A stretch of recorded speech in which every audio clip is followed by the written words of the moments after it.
On commence avec le destin d'une femme hors norme, une femme tombée dans l'oubli. Elle a fait qui? Vous nous plongez dans la vie de Ranavalona III. Qu'est-ce qui vous a amené à vous intéresser à ce personnage historique, la dernière reine malgache?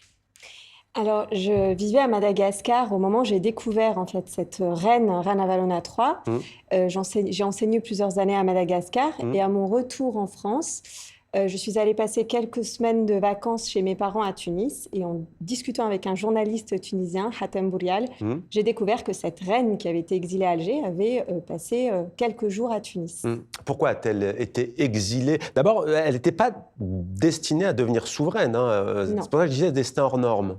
Alors, elle faisait partie des petites princesses du royaume de Madagascar. Et au moment de la mort de la reine, elle s'est retrouvée en fait propulsée sur le Ouais. trône. À quelle période on est? On est en 1886 à peu près. D'accord. Voilà. Ouais. Et elle va rester plusieurs années reine. Et en 1897, elle va être exilée à Alger suite à la Deuxième Guerre franco-malgache qui a eu lieu. Et le général Gallieni, pour éviter les révoltes sur place, va l'exiler dans un premier temps à La Réunion, puis dans un deuxième temps à Alger, parce que c'est un peu plus loin. La Réunion, Alger, c'est effectivement pas la même zone géographique. Et puis donc, cet exil va se poursuivre notamment en Tunis en 1907. Et là, ça va être dans sa vie une période toute particulière. Une renaissance, on peut dire?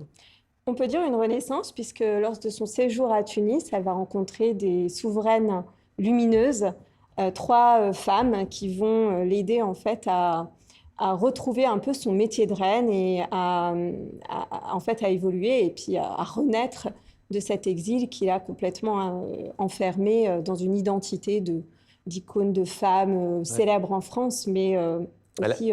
elle a les souvenirs qui reviennent, c'est ça, sa jeunesse, ses amours, c'est ce que vous avez essayé de nous montrer? Oui.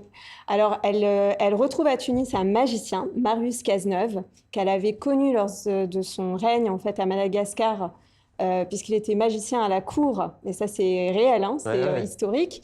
Et ce magicien faisait des tournées mondiales. Et donc, en 1907, lorsqu'elle se rend à Tunis, elle retrouve ce magicien. Et cela la replonge dans ses souvenirs de jeunesse et notamment son histoire d'amour avec Marius Cazeneuve. Ouais. Samir Toumi, est-ce que vous, en Algérie, vous aviez entendu parler de cette reine malgache Ranavalona III? Oui, non seulement j'en ai entendu parler, mais c'est ce que je disais en off, c'est qu'en plus, sa maison est située dans un quartier au Golfe. Et j'ai un ami qui habite au 20e étage d'une tour.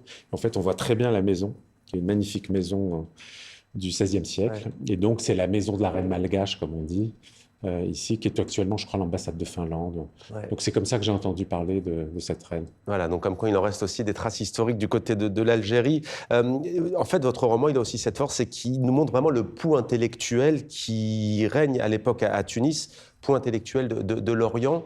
Quelle est cette époque? Alors, c'est l'époque où sont nés les premiers salons en fait, littéraires de femmes. Lalla Bermal était une odalisque circassienne qui avait été offerte par le sultan de Constantinople au bey de Tunis. Et elle a créé les premiers salons littéraires et la première école pour filles avec une princesse égyptienne qui s'appelle la princesse Nazli.